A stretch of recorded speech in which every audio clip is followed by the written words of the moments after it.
Bonjour, alors dans cette vidéo, aujourd'hui, je vais vous montrer comment vous inscrire sur Twitter. C'est gratuit et ça prend quelques secondes, donc je vais vous montrer les bases, comment le faire parce que le site est en anglais. Donc, à partir de mon site, vous pouvez cliquer directement sur le bouton qui dit Suivez Stéphanie Etu sur Twitter. Ça va vous amener sur ma page sur Twitter. Comme vous pouvez le voir, j'ai mis la même image de background et les mêmes couleurs de texte et de rouge. Ce que ça fait, c'est que les gens ont l'impression de voir un peu la même chose que sur mon site, donc ça crée une image de marque qui est similaire partout. Donc, la première fois que vous y allez, ce que vous devez faire, c'est cliquer sur le bouton Join Today, qui veut dire pour aller vous inscrire. Ça va vous amener au formulaire d'inscription. Il y a seulement 4 cases à entrer. Donc, premièrement, votre nom au complet. Ensuite, vous avez votre nom d'usager. Ça, c'est important de bien choisir parce que ça va être l'adresse à laquelle les gens vont vous rejoindre sur Twitter. Je vous recommande fortement de prendre votre prénom si vous planifiez éventuellement vous faire connaître sur Internet par votre prénom et votre nom de famille. Personnellement, j'ai pris Stéphanie Etu comme nom d'usager. Ce que ça fait, ça évite que quelqu'un d'autre le prenne à votre place et utilise votre nom pour se faire connaître sur le web. Vous pouvez aussi créer plus d'un compte si vous le voulez. Par exemple, vous pourriez créer un compte séparé pour un produit en particulier que vous vendez. Donc, personnellement, j'ai pris Stéphanie Etu comme nom d'usager. C'est ce que ça donne comme adresse quand les gens veulent me rejoindre sur Twitter. Vous choisissez ensuite un mot de passe. On demande 6 caractères minimum pour le mot de passe. Ensuite, l'adresse courriel. Vous pouvez cocher ici si vous voulez recevoir de l'information au sujet du développement de Twitter. Si vous ne lisez pas du tout l'anglais, bon, ce n'est pas nécessaire de cocher cette case-là. Et ensuite, ici, on doit entrer les mots que l'on voit. Donc, c'est toujours composé de 2 mots, c'est assez facile à faire. Puis, vous cliquez sur Create My Account et voilà, votre compte est créé.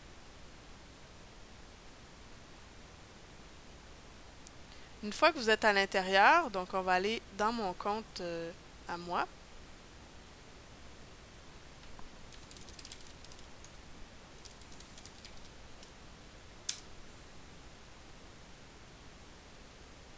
Vous allez avoir différents onglets. Donc, comment ça fonctionne? Il y a les gens que vous suivez et les gens qui vous suivent. Donc, personnellement, je suis rendue à 101 personnes qui me suivent en ce moment. Vous avez le nombre de updates, ça c'est le nombre de messages que vous avez envoyés depuis la création de votre compte. Au départ, évidemment, ça va être à 0. Et vous pouvez voir facilement les gens que je suis en ce moment sur Twitter. Donc, quand vous créez votre compte au départ, vous allez aller sur la section Profil et vous allez entrer de l'information.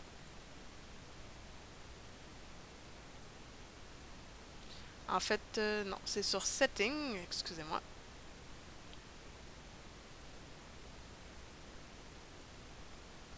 Dans cette section-là, vous avez votre compte, donc vous pouvez modifier des éléments si vous le voulez. Évidemment, c'est préférable de ne pas changer votre nom d'usager en cours de route parce que vous allez perdre les gens qui vous suivent. Ça peut se faire, mais c'est pas l'idéal. Vous avez votre courriel, le time zone donc dans lequel vous vous trouvez dans le monde. Vous pouvez entrer une adresse web qui va se retrouver dans votre profil. Une biographie, vous avez 160 caractères seulement pour votre biographie, donc c'est très court. Un petit truc, entrer des mots-clés, ça va permettre aux gens de vous retrouver plus facilement. Et la localisation, ici, il y a deux façons de fonctionner. On peut ne pas mettre du tout de localisation si on vend quelque chose de très international et qu'on ne veut pas se limiter, ou on peut inscrire sa ville, son pays, etc. Au niveau des langues, en ce moment, il y a seulement l'anglais et le japonais, donc idéalement, laissez-le à l'anglais. Deuxième onglet, vous pouvez aller modifier votre mot de passe. Troisième onglet, vous pouvez connecter Twitter à votre téléphone portable si vous le voulez. Ce que ça va vous permettre de faire, c'est d'envoyer et de recevoir des messages sur votre téléphone portable. Assurez-vous d'avoir un bon forfait de messages texte parce que ça peut vous inonder de messages assez rapidement. Il y a des façons, par exemple, de bloquer les messages qu'on reçoit. On peut s'en servir uniquement pour envoyer si on veut. Donc ça, je vous en parlerai dans une autre vidéo. Ensuite, on a l'onglet Notices. Ça, c'est ce que vous voulez recevoir comme alerte par courriel.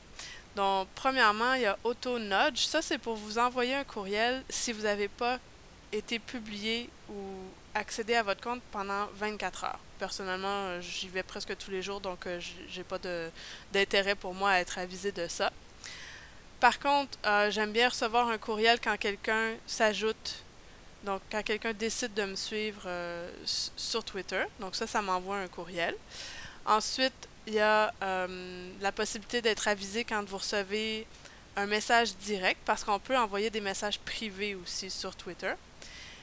Et ici, c'est est-ce que vous voulez recevoir la newsletter de Twitter. Si vous lisez l'anglais, ça peut être intéressant parce que ça vous donne les nouvelles choses qui sont sorties, s'il y a des nouveautés, s'il y a des éléments qui ont changé, donc ça peut être intéressant.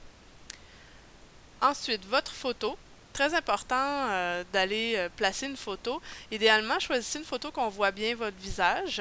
Si vous mettez rien, ça va être un petit carré brun avec 2 cercles dessus. Donc, si vous voulez que les gens vous suivent, ça fait un peu plus professionnel d'aller placer une vraie photo. La taille maximale est de 700K et les formats qui sont acceptés sont JPEG, GIF et PNG seulement. Donc, votre photo doit être dans un de ces 3 formats-là et faire un maximum de 700K. Ensuite, vous pouvez aller toucher au design. Donc, vous pouvez choisir un thème qui est déjà proposé. Ça, c'est l'image de background qu'on voit ici. Moi, j'ai mis la mienne. Vous pouvez cliquer sur Change Background Image. Et là, vous pouvez uploader une image si vous le voulez. Ou vous pourriez venir sélectionner une image qui existe déjà. Et vous pouvez changer toutes les couleurs du design. Donc, le fond, le texte, les liens, la barre de navigation ici et la bordure de la barre de navigation.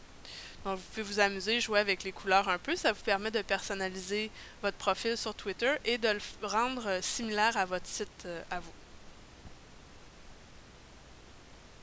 Donc, on voit ensuite ce que ça donne. On a mon nom, la localisation. Si vous n'en mettez pas, cette case-là va être vide. Le web, ça va être votre adresse qui va être cliquable et la courte biographie qu'on peut présenter. Donc ça fait le tour de la création de votre site. Un autre élément qui est important dans la section mots de passe, vous pouvez faire en sorte que seulement les gens que vous avez approuvés puissent voir vos messages. C'est pas idéal si vous voulez vous bâtir une grosse liste de gens qui vous suivent sur Twitter parce que les gens ne voudront pas vous suivre avant d'avoir vu vos messages. Donc si vous faites ça dès le départ, c'est pas une très bonne chose. Par contre, si vous vouliez faire un groupe sur Twitter de gens uniquement que vous avez approuvés, par exemple offrir ça en bonus à des gens qui achètent un de vos produits, alors là, vous pourriez faire en sorte que chaque personne qui peut vous suivre sur ce compte-là soit approuvée manuellement pour avoir accès à l'information. Donc, ça dépend un petit peu de ce que vous voulez faire avec Twitter. On verra dans d'autres vidéos comment utiliser Twitter pour développer votre entreprise en ligne. Donc, une fois que c'est fait, vous pouvez retourner à votre profil. Évidemment, vous n'aurez pas de message décrit au départ. Donc, quand vous voulez écrire un message, vous venez seulement l'indiquer ici. Vous avez un maximum de 140 caractères pour chaque message et vous cliquez sur Envoyer, ça va automatiquement se publier. Si vous voulez répondre à quelqu'un, par exemple ici, un message de Vincent Abri, je pourrais décider de cliquer sur la petite flèche ici pour faire un reply, donc une réponse. Ce que ça va faire, c'est que ça va venir indiquer au début du message à commercial avec son nom d'usager et lui va recevoir l'information que je lui ai envoyée. Une façon de voir s'il y a des gens qui vous ont écrit directement, vous pouvez ici dans la navigation cliquer sur ce bouton-là et là, ça vous indique ceux qui vous ont contacté directement. Ici, c'est les messages directs. Donc ça vous indique si vous avez reçu un message personnel. Les messages directs, les autres ne peuvent pas les voir. Donc, c'est vraiment personnel. Vous avez une boîte de recherche aussi qui fonctionne plus ou moins bien. Je vais vous montrer une autre technique pour rechercher sur Twitter qui est plus performante. Et vous pouvez même chercher en français dessus. Donc, c'est préférable à utiliser, mais je vous en parlerai dans une autre vidéo. Alors, ça fait le tour de l'inscription sur Twitter. Comme vous pouvez le voir, c'est très simple. Même si c'est en anglais, il y a très peu de champs à remplir. Donc, je vous invite à vous inscrire et à tester le site. Vous pourriez devenir un peu accro. C'est vraiment sympathique à utiliser. Mais on va voir aussi plus tard des façons de développer votre entreprise sur Internet avec cet outil-là.